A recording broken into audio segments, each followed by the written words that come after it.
Partie 4. Assemblage du circuit respiratoire. Dans cette vidéo, nous allons expliquer comment assembler correctement le circuit respiratoire du patient et le raccorder au gradient CCV. Il est important de vous assurer systématiquement d'utiliser un circuit respiratoire stérilisé ou désinfecté pour chaque patient. Si ce n'est pas le cas, cela pourrait provoquer la propagation accidentelle d'une infection chez les patients et les prestataires de santé. Commençons par assembler le clapet anti-retour d'expiration du circuit du patient. Tout d'abord, insérez le disque vert du clapet anti-retour dans la partie centrale du clapet anti-retour d'expiration. Le côté portant la mention « Side Up » dessus doit être visible. Placez ensuite le capuchon transparent du clapet anti-retour sur la partie centrale du clapet anti-retour. Alignez la flèche dessinée sur le capuchon avec l'encoche présente sur la partie centrale du clapet anti-retour, de façon à ce que le capuchon soit placé bien à plat. La flèche dessinée sur le capuchon pointe directement vers l'extrémité du clapet anti-retour côté patient. Vissez ensuite l'écrou du clapet anti-retour pour maintenir le capuchon en place.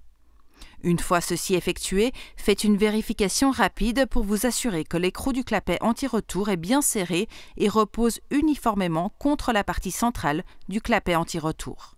Ensuite, raccordez le flexible transparent de contrôle d'expiration au port présent sur le capuchon du clapet anti-retour.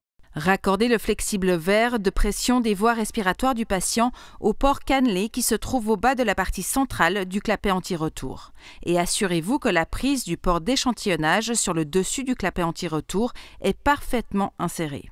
Raccordons ensuite le tuyau respiratoire à la partie centrale du clapet anti-retour. Vérifiez que l'assemblage est correct en observant le flexible de contrôle du clapet anti-retour d'expiration dont le trajet de retour doit être aligné sur le tuyau respiratoire. La dernière étape consiste à fixer un nouveau filtre antibactérien ou un filtre échangeur d'humidité et de chaleur à l'extrémité du clapet anti-retour d'expiration côté patient pour empêcher la contamination croisée. Un support pour cathéter peut être ajouté si cela est nécessaire. Nous sommes prêts à présent à raccorder le circuit respiratoire au CCV. Tout d'abord, raccordez le flexible vert du capteur de pression du patient au port cannelé bleu sur lequel est indiqué Patient Airway, voie respiratoire du patient.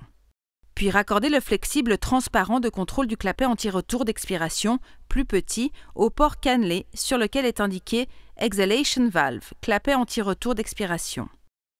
Les tuyaux ont des tailles différentes, c'est pourquoi vous devez vous assurer que chacun est solidement fixé à son port cannelé. Raccordez le tuyau respiratoire au port sur lequel est indiqué Patient Circuit, circuit du patient. Maintenant que le circuit respiratoire est assemblé et raccordé au CCV, les bonnes pratiques imposent de l'essayer avant de l'installer sur un patient. Pour cela, fixez le circuit du patient à un poumon factice et définissez les paramètres initiaux sur le CCV pour le prochain patient. Faites fonctionner le ventilateur et laissez-le se stabiliser. Puis, regardez à l'intérieur du capuchon du clapet anti-retour pour voir si le disque du clapet anti-retour se soulève au moment de l'expiration. Enfin, laissez fonctionner le CCV pendant au moins 20 secondes pour vous assurer que cela ne déclenche pas l'alarme pression voix faible ou l'alarme fuite excessive du circuit patient. Si une alarme se déclenche, ceci indique la présence d'une fuite dans le circuit. Vous devrez alors réexaminer le flexible et rechercher les causes possibles de fuite.